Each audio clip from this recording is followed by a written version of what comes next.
आज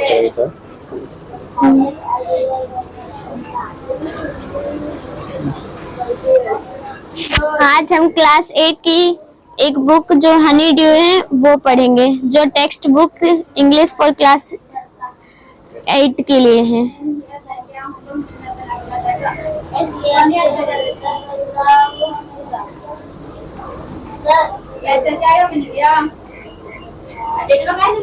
तो चैप्टर का नाम है the ant and the cricket, यानी कि एक चींटी और एक झिंगुर के बारे में ये जो पोएम के रूप में दिया गया है, एक छोटा सा कहानी है, यानी कि पोएम में ही कहानी के रूप में दिया गया है। तो इसके आगे पढ़ने से पहले कुछ दिया गया है कि फेबल इज अ स्टोरी, यानी कि जो एक फेबल होता है यानी कि नीति कथा एक कहानी के रूप में होता है। Often with animals as characters, यानी कि अक्सर जो इसके पात्र होते हैं, इसके जो कहानी के जो भी एक मुख्य पात्र होते हैं वो कौन होते हैं, तो एक एनिमल होते हैं यानी कि जानवर, यानी कि कहानी का जो भी मुख्य पात्र है एज अ एनिमल यानी कि जानवर होते हैं हमेशा। That conveys a moral, यानी कि जो हमें एक नैतिक शिक्षा देते हैं, और जो फेबल है क्या देते हैं, तो एक नैतिक शिक्षा देते हैं। This poem about an ant and the cricket, यानी कि जो ये पोएम है एक आंट और एक झिंगुर के बारे में बताया गया। Contains an idea of far reaching significance, यानी कि जो ये कहानी पोएम है एक चींटी और झिंगुर के बारे में, जो हमें क्या कहते हैं इसमें मिलता है एक अच्छा विचार, और इसका जो क्या कहते हैं विचार है वो काफी दूरगामी महत्वपूर्ण है, जो क्या कहते हैं आज भी जरूरी है और आने वाला जो भविष्य उसके लिए भी। दूरगामी मतलब होता है जिसका महत्व कभी खत्म ना हो। तो जो ये पोएम के रूप में दिया गया कहानी, उसका जो महत्व है काफी दूर तक है। Which is the true of a four-legged cricket of a two-legged one, यानी कि जो क्या कहते हैं सच है चार पैर वाले झिंगुर के लिए भी और एक दो पैर वाले व्यक्ति के लिए भी, यानी कि जो ये पोएम दिया गया है वे सच है, दोनों पर ही लागू होता है, चार पैर वाले झिंगुर के लिए भी और दो पैर वाले झिंगुर के लिए भी। Surely you have seen a cricket that has two legs, और आपने जरूर ही देखा होगा, निश्चित रूप से देखा होगा दो पैर वाले झिंगुर को। और यहाँ पे जो पोएट है वे दो पैर झिंगुर वाले से मतलब कहना चाहते हैं कि आलसी व्यक्ति जो समय पर काम नहीं करता है, वैसे व्यक्तियों को उन्होंने संबोधित किया है दो पैर वाले झिंगुर के रूप में। और चार पैर वाले झिंगुर तो एक जानवर है। तो इसमें the ant and the cricket में चैप्टर मतलब बढ़ने से पहले इसमें आंट और क्रिकेट के बारे में दिया गया है, उसमें बताया गया है कि किस प्रकार द क्रिकेट यानी कि झिंगुर होता है वे आलसी होता है, कामचोर होता है, अपने समय पर काम नहीं करता, उसी के बारे में बताया गया है। जैसे एग्जाम्पल के रूप में ले सकते हैं कि एज अ स्टूडेंट जो क्या कहते हैं कुछ स्टूडेंट होते हैं जो जब क्या कहते हैं उनका एग्जाम मतलब आया खत्म हुआ, रिजल्ट खत्म हुआ, तभी से मतलब स्टार्ट कर देते हैं अगले क्लास की पढ़ाई। लेकिन कुछ होते हैं कि रिजल्ट आएगा, हम इंतजार करेंगे तब उसका पढ़ाई होगा, तो मतलब वो इंतजार करते हैं और उनका जो टाइम होता है वो वेस्ट हो जाता है।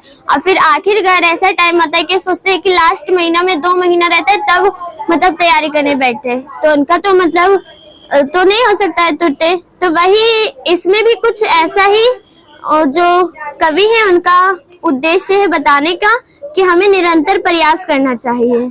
जैसे कबीर का एक प्रमुख दोहा है कि काल करे सो आज कर, आज करे सो अब, पल में पल्ले होएगी बहुरी करेगा कब, यानी कि हमें हमेशा निरंतर करना चाहिए, किसी कल के आसरा नहीं देखना चाहिए, इसका एक मोटो उद्देश्य है।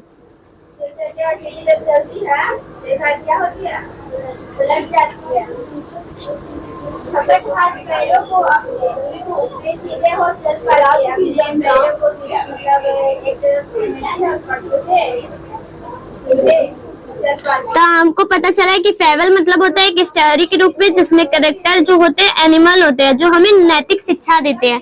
इतना पता चल गया है, अब कहानी पढ़ते हैं जो पोएम के रूप में दिया गया है। ए सिली यंग क्रिकेट, यानी कि सिली मतलब होता है मूर्ख और यंग मतलब होता है छोटा। तो एक छोटा और मूर्ख झिंगुर था, एक छोटा और मूर्ख झिंगुर था। एक्यूज्ड टू सिंग, जो उसकी जो छोटा झिंगुर मूर्ख झिंगुर था वे मतलब उसकी आदत थी सिंगिंग, यानी कि गाना गाने की आदत थी उसको। Through through the warm sunny months of gay summer and spring, यानी कि थ्रू मतलब होता है के दौरान, यानी कि गर्मियों के दौरान, और धूप वाले महीने जब क्या कहते हैं सनी मंथ्स, यानी कि थोड़ा धूप रहेगा गर्मियों के दौरान, मतलब जो और समर एंड स्प्रिंग, यानी कि वे मतलब प्रसन्न और खुशहाल रहता था अपने गाने गाने में ही।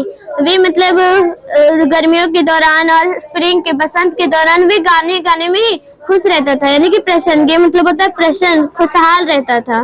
बिगेन टू कंप्लेन, फिर वे अपने आप से शिकायत करने लगा।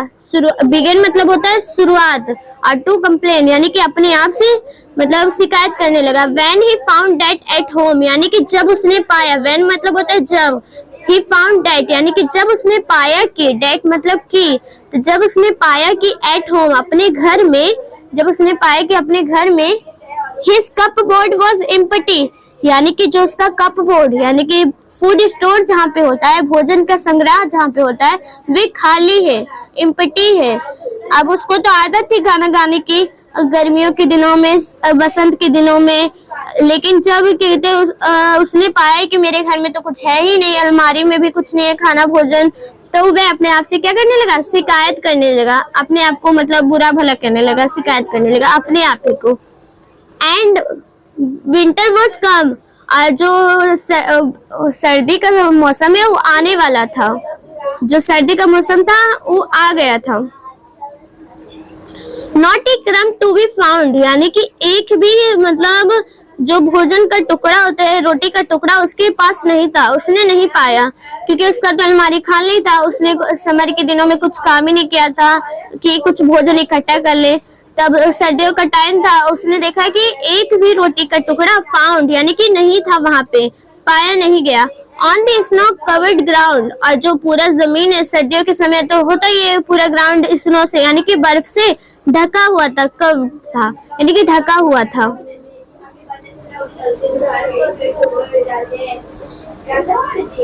Not a flower could he see, यानी कि एक भी फ्लावर उसको दिख नहीं रहा था, कि सोचो कि अगर एक आगो फ्लावर भी दिख जाए तो मतलब वो खा ले। Not a leaf on a tree, और एक भी पत्ता ट्री के ऊपर नहीं था। अब बेचारा अपने आप से शिकायत करने लगा कि हम तो कुछ इकट्ठा नहीं किए भोजन, और जब अपना कप बोर्ड देखता है यानी कि जो उसका फूड स्टोर रखने वाला होता है उसमें भी कुछ खाली नहीं था, और सर्दी भी आ गया था और एक भी रोटी का टुकड़ा नहीं था। अब इस हालत में जो झिंगुर है क्या कहते हैं अपने आप को क्या मतलब अकेला सोच रहा है, वे सोच रहा है कि अब क्या होगा मेरा, वही आगे है कि ओह व्हाट विल बिकम, यानी कि ओह मतलब होता है अरे अब क्या होगा, यानी कि बिकम मतलब होता है होना, अब व्हाट विल यानी कि क्या होगा, अब क्या होगा भविष्य के लिए। Says the cricket of me, यानी कि झिंगुर ने कहा, सेज मतलब होता है कहा, तो झिंगुर कहता है कि अब मेरा क्या होगा, ऑफ मी यानी कि मेरा। सोच रहा है कि मेरे पास तो भोजन भी नहीं है तो अब मेरा क्या होगा।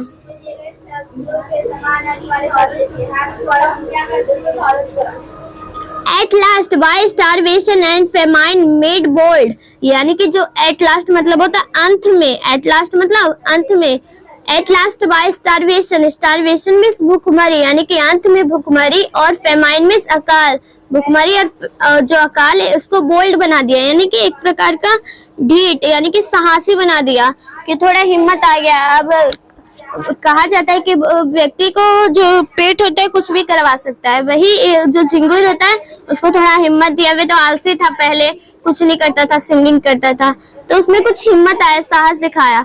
ऑल ड्रिपिंग विथ वेट, यानी कि ऑल ड्रिपिंग विथ वेट यानी कि अंत में मतलब वे वेट गीला मतलब होते होते, जब सर्दी का मौसम होता है तो कुछ कुछ फुवारे होते हैं जिससे मतलब वो गीला हो गया था, क्योंकि उसके पास तो उसने कुछ अपना इंतजाम नहीं किया था सर्दियों के लिए। एंड ऑल ट्रिम्बलिंग विथ कोल्ड, ट्रिम्बलिंग मतलब होता है कपकपाना, ठंड से कांपना, तो मतलब वे गीला भी हो गया था जो बर्फ से गिर रहा था, और ट्रेम्बलिंग विथ कोल्ड यानी कि ठंड से कांप भी रहा था। Away he set off to a miserly ant, और उसने निश्चित क्या वह निकल पड़ा, अवे ही सेट ऑफ यानी कि वह निकल पड़ा इसका मतलब होता है ठंड से कांपता हुआ वह निकल पड़ा किसके पास, टू ए माइजरेली आंट, यानी कि माइजरेली मतलब क्या होता है, एक कंजूस चींटी के पास। उसने सोचा कि अब क्या होगा, मैं तो भूख से मर जाऊंगा, अकाल से मर जाऊंगा, तो चलो मैं थोड़ा साहस जुटाते हुए क्या कहते हुए गया, ठंड से कांपते हुए, गीला होते हुए, जो फुवारा आता था उससे गीला होते हुए एक माइजरेली आंट के पास पहुंचा, निकल पड़ा उसके पास। माइजरेली मतलब कंजूस होता है। To see if to keep him alive he would grant, यानी कि बोल रहा है कि to see if to keep him alive he would grant, यानी कि वे यदि क्या कहते हैं मुझे कुछ देगी तो मैं जिंदा रह सकता हूँ, यानी कि वो थोड़ा सा आंट के पास मदद मांगने के लिए गया कि हु वुड ग्रेंट, यानी कि कुछ मुझे दे। अब क्या देने की बात करते थे, हिम शेल्टर फ्रॉम रेन, यानी कि जो बारिश के मतलब सर्दी के मौसम में थोड़ा जो फुवारा आता है, कोहरा आता है, तो उससे क्या होता है, क्या कहते हैं स्नो बारी होता है ना, स्नो बार जो क्या कहते हैं गिरते रहता है बर्फ, तो वही बोल रहा है कि हिम सेटल फ्रॉम रेन, यानी कि जो बर्फ गिर रहा है उससे बचने के लिए क्या दे, शेल्टर दे, यानी कि घर दे रहने के लिए। And A mouth full of grain, यानी कि कुछ मुट्ठी भर अनाज दे दे हमको। शेल्टर मतलब अगर मान के चलो तो छत होता है, तो वह कह रहा है कि वर्षा जो हो रहा है मतलब सर्दियों के मौसम से, उसे एक छत दे दे बचने के लिए। And A mouth full grain, यानी कि कुछ अनाज दे दे, ग्रेन में अनाज दे दे।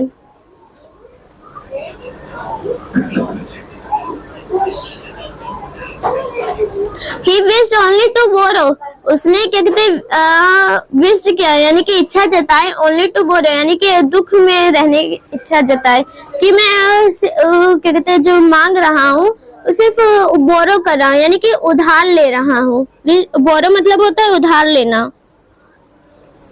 He had repaid it tomorrow, और वे बोल रहा है चींटी से कि वे कल उसे रिपे कर देगा, यानी कि फिर से वापस लौटा देगा।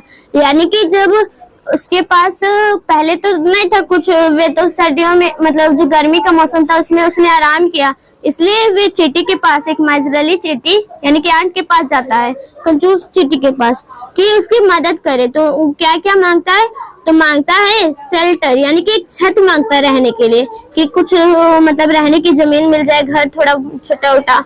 And A mouth full of grain, यानी कि कुछ मुट्ठी भर अनाज मिल जाए। और ही विश्ड, यानी कि वे इच्छा बताता है अपना कि वे सिर्फ उधार ले रहा है, उसको वापस कर देगा, रिपे कर देगा अगला दिन, tomorrow. If not he must die of starvation and sorrow, यानी कि यदि उसने नहीं दिया, इफ नॉट मतलब यदि नहीं, यानी कि यदि नहीं he must die of starvation and sorrow, यदि कि यदि नहीं वे देगी तो मैं मर जाऊंगा। डाई मतलब होता है मर जाना, किससे, तो स्टारवेशन और सोरो से, यानी कि अपने दुख और भूखमरी से मैं मर जाऊंगा। ऐसा कौन बोलते हैं, ऐसा बोलता है झिंगुर, ऐसा झिंगुर बोलता है कि मैं मर जाऊंगा।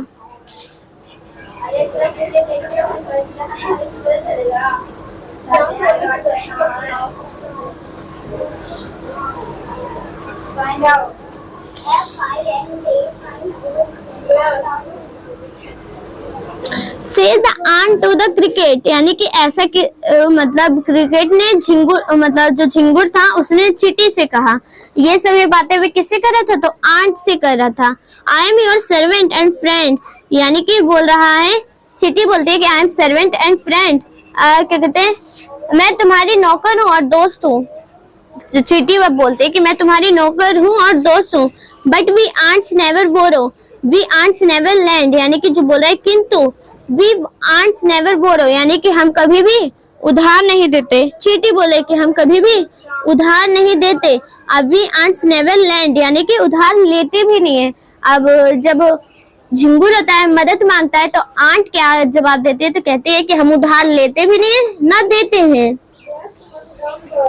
But tell me dear cricket, did you lay nothing by when the weather was warm, यानी कि अब कुछ पूछती है चींटी कि बट टेल मी, किंतु तुम मुझे बताओ, डियर क्रिकेट यानी कि प्यारे झिंगुर, थोड़ा रिस्पेक्ट के साथ बोले कि डियर क्रिकेट यानी कि प्यारे झिंगुर। Did you lay nothing by when the weather was warm, यानी कि वे बोलते हैं कि जब गर्मियों का मौसम था तो तुमने कुछ नहीं बचाया अपने लिए। ले मतलब होता है बचाना, और nothing by when the weather was warm, यानी कि जब गर्मियों का मौसम था, जब गर्मियों का वैन मतलब जब द वेदर वाज वार्म, यानी कि जब गर्मियों का मौसम था तुमने कुछ नहीं बचाया। क्वाइट द क्रिकेट, अब जो क्वाइट है वे इसमें बताया गया है कुछ कि ये ओल्ड हिस्ट्री का वर्ड है, अब ओल्ड इंग्लिश का वर्ड है, सॉरी। अब इंग्लिश भी मतलब इंग्लिश का एक इतिहास है, और इंग्लिश भी मतलब 3 पार्ट में विभाजित है इंग्लिश। पहला तो है कि ओल्ड इंग्लिश, मिडिल इंग्लिश, उसका इतिहास, और फिर एक मॉडर्न इंग्लिश। जैसे हिंदी पढ़ते हैं इतिहास, वैसे ही इंग्लिश भी विभाजित है। और जो क्वाइट है, क्वाइट ओल्ड इंग्लिश का वर्ड है, तो क्वाइट मतलब होता है कहा, यानी कि बोला कहा। ऐसा क्या कहते हैं, चींटी ने कहा कि वे झिंगुर से पूछती है कि मैं तुम्हारी मदद तो नहीं कर सकती, लेकिन एक बात बताओ कि तुमने गर्मियों के मौसम में कुछ नहीं बचाया। ऐसा क्वाइट द क्रिकेट, यानी कि झिंगुर से ऐसा कहा उसने।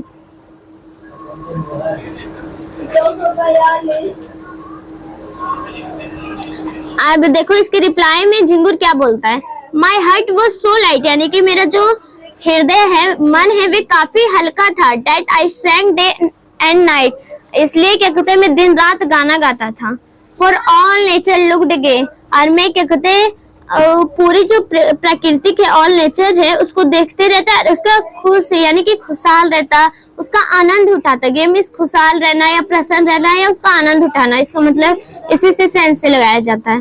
तो इसके रिप्लाई में जो झिंगुर होता है वे कहता है कि मेरा दिल जो था वह काफी हल्का था, मैं दिन रात क्या कहता था, गाना गाता रहता था। अब फॉर ऑल नेचर लुक्ड गे, यानी कि हमेशा मतलब प्रकृति को देखते रहता, उसका आनंद लेता। यू सिंग, यानी कि अब यहाँ पे बोल रहे हैं कि यू सिंग सर, यू से, यानी कि बोलते हैं कि तुम गाते थे सर, यानी कि महाशय जो उसका रिस्पेक्ट है। यू से यानी कि तुमने ऐसे कहा। तो गो देन, अब चींटी कहती है कि go then says the ant, यानी कि चींटी ने कहा कि तुम दिन रात तो गाते ही रहते थे जैसा तुमने कहा, तो गो देन यानी कि यहाँ से चल जाओ। सेज द आंट यानी कि चींटी ने कहा। And dance the winter away, यानी कि जैसे तुम जो गर्मी का मौसम था, गर्मियों को तुम गाते हुए बिता दिए, वैसे डांस करते हुए विंटर को बिता दो। चींटी ने रिप्लाई दिया, क्योंकि चींटी भी कंजूस थी, उसको मतलब उतना थोड़ी ना था कि मदद कर दे, और करना भी चाहिए था, क्योंकि झिंगुर मतलब इतना आलसी हो गया था कि अपने लिए तो कुछ बचाना चाहिए था, किसी पर डिपेंडेंट नहीं रहना चाहिए, इसलिए बोला जाता है कि खुद पर निर्भर रहिए। तब वही चींटी उसके रिप्लाई में उल्टा जवाब देती है कि जैसे तुमने गर्मियों को मतलब गाते हुए बिता दिया, वैसे ही विंटर जो है उसको किसके प्रकार में बिता दो, डांस करते हुए बिता दो।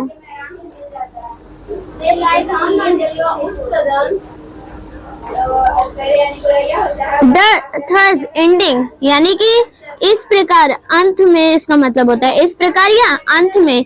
He hastily lifted the wicket, यानी कि उसने जल्दी से या हड़बड़ी में, hastily मतलब होता है जल्दी से या हड़बड़ी में, lifted the wicket, यानी कि एक छोटा सा दरवाजा होता है जो चींटियों का छोटा सा ही होगा, तो छोटा सा दरवाजा को क्या बोलते हैं, विकेट। यहाँ पे डोर का उपयोग नहीं होता है, छोटा सा दरवाजा के लिए विकेट का उपयोग करते हैं। तो उसने जल्दी से हड़बड़ी में जो दरवाजा है उसको लिफ्ट कर दिया, यानी कि बंद कर दिया। And out of the door turned the poor little cricket, और क्या कहते हैं आउट ऑफ द डोर, यानी कि अपने घर से जो दरवाजा, उसके दरवाजे से turn the poor little cricket, और उसको भेज दिया वापस, टर्न कर दिया यानी कि भेज दिया। लिटिल एक पुअर जो गरीब था, छोटा था, क्रिकेट को मूर्ख भी था, तो भेज दी। तो मतलब उसके बाद तो बेचारा वे क्या होगा, मर ही जाएगा। इसके आगे इसके बारे में नहीं दिया गया है कि क्रिकेट का क्या हुआ, लेकिन कहानी के एंड में तो यही पता चलता है, जो पोयम है उससे पता चलता है कि सर्दियों के मौसम में उसके पास कुछ नहीं था, तो भूख से मर गया होगा। अब इसके आगे जो पोएट होते हैं वो लिखते हैं कि folks call this a fable, यानी कि फोक्स मतलब होता है लोग, यानी कि लोग कहते हैं, कॉल दिस ए फेबल यानी कि एक नीति कथा के रूप में लेते हैं, जो हमें मॉरल मतलब नैतिक शिक्षा देती है। Fable means I will warrant it true, जो पोएट होते हुए कहते हैं मैं इसे सच मानता हूँ, या इसकी गारंटी ये सही मानता हूँ कि ये सही है। सम क्रिकेट्स हैव 4 legs, यानी कि कुछ जो क्रिकेट होते हैं यानी कि झिंगुर होते हैं, उनके पास 4 पैर होते हैं और कुछ के पास 2 पैर। अब 2 पैरों वाले झिंगुर का अर्थ तो बताइए दिए थे कि जो मतलब कभी परिश्रम नहीं करना चाहता है, हमेशा अपना जीवन आनंद में बिता देता है। जब लास्ट टाइम आता है तो वो इतना सोचते रहता है कि अब क्या होगा मेरा, और कुछ उसके पास टाइम नहीं रहता है, क्योंकि उसने टाइम को जो उसका सही था उसको वेस्ट कर दिया था, उसके पास टाइम ही नहीं बचा। तो वही पोएट कहते हैं कि कुछ जो झिंगुर होते हैं वे 4 पैर के होते हैं, और कुछ कुछ झिंगुर अभी भी ऐसे हैं जो 2 पैरों के होते हैं। और आपके कई दोस्तों में भी ऐसे झिंगुर होंगे जो मतलब कुछ काम नहीं करना चाहते होंगे, और जब टाइम आता होगा तो वे मतलब करते रहते हैं हड़बड़ी में कि कैसे करें क्या हो सकता है आप खुद हो तो आप झिंगुर ना बन के हमें क्या कहते हैं आंट की तरह रहना चाहिए कि खुद निरंतर परिश्रम करना चाहिए। आज जो ये कहानी ली गई है अडेप्ट फ्रॉम एज़ोप्स फेबल, यानी कि एज़ोप्स की फेबल से ली गई है। यानी कि जो इतना था इसका हमने पढ़ा, और ग्लोसरी में दी यानी कि इसका वर्ड मीनिंग जो दिया गया है कि एक्यूज्ड नॉट सिंग, यानी कि used to singing in the habit of singing, यानी कि गाने की आदत लग जाना जिसको कहते हैं। फेमाइन यानी कि scantiness of food having nothing to eat, यानी कि अकाल की तरह जब कुछ नहीं हो आपके पास खाने के लिए। ले नथिंग बाय यानी कि सेव नथिंग, यानी कि कुछ बचाना नहीं, कुछ नहीं बचाना, वही ले नथिंग बाय मतलब होता है कुछ नहीं बचाना। क्वाइट जो बता दिए थे कि जो इंग्लिश होता है, इंग्लिश 3 प्रकार में डिवाइडेड होता है, ओल्ड इंग्लिश, मिडिल इंग्लिश और मॉडर्न इंग्लिश। उसी का क्वाइट जो वर्ड दिया गया ओल्ड इंग्लिश का दिया गया, जिसका मतलब क्या होता है सेड, यानी कि कहा।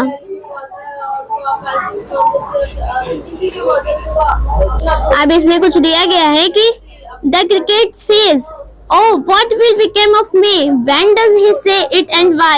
यानी कि जो झिंगुर ने कहा था कि what will become of me, यानी कि मेरा क्या होगा।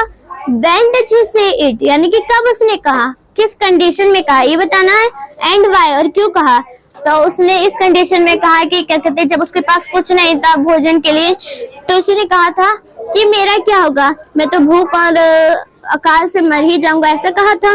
और क्यों कहा, तो क्योंकि उसके पास सच में कुछ नहीं था, और उसके पास जब खाने के लिए नहीं रहेगा तो उसने कहा था कि मेरा क्या होगा, मैं तो अकाल और भूख से मर ही जाऊंगा।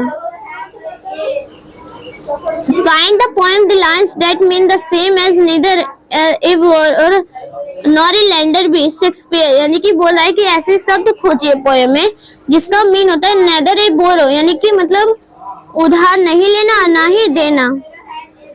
What is your opinion the aunt's principles, यानी कि आपका क्या विचार है, ओपिनियन मतलब होता है क्या विचार है, आंट्स प्रिंसिपल्स यानी कि आंट का जो सिद्धांत है उसके क्या कहते हैं मन को, आपके मन मतलब आपका विचार आंट के बारे में क्या है, उसकी सोच के बारे में बताइए कि आंट ने अपनी जगह सही किया कि झिंगुर को मतलब भेजा दिया, इसके बारे में आप अपना ओपिनियन लिखेंगे, विचार लिखेंगे। The aunt tells the cricket to dance the winter away. Do you think the word dance is appropriate here? If so, why? बोल रहा है कि जो चींटी ने कहा कि टेल्स द क्रिकेट, झिंगुर को कहा कि डांस द विंटर अवे, यानी कि डांस करते हुए विंटर को बिता दो, जैसे तुमने गर्मियों में गाते हुए बिताया वैसे डांस करते हुए विंटर को बिता दो। डू यू थिंक, क्या तुम सोचते हो, the word dance is appropriate here, it's so why, यानी यहाँ पे सही है, और इट्स सो यदि हाँ तो क्यों।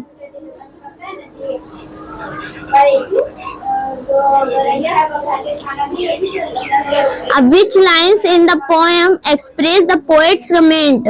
Read them aloud. Write the comment in your own words. यानी कि जो इस पोएम का एक्सप्रेस यानी कि विचार जो पोएट ने कमेंट किया यानी कि मुख्य विचार, उसको लाउड से यानी कि जोर से आपको पढ़ना है और इसको अपने शब्दों में लिखना है। उन्होंने क्या विचार दिया था कि क्या कहते हैं, जो लोग ये सोचते हैं कि ये फेबल है, लेकिन ये सच में है कि कुछ लोग झिंगुर जो होते हैं 4 पैरों के भी होते हैं और कुछ कुछ 2 पैरों के आलसी भी होते हैं, इसके बारे में उन्होंने कहा था। तो ये खत्म हो गया हमारा chapter the ant and the cricket.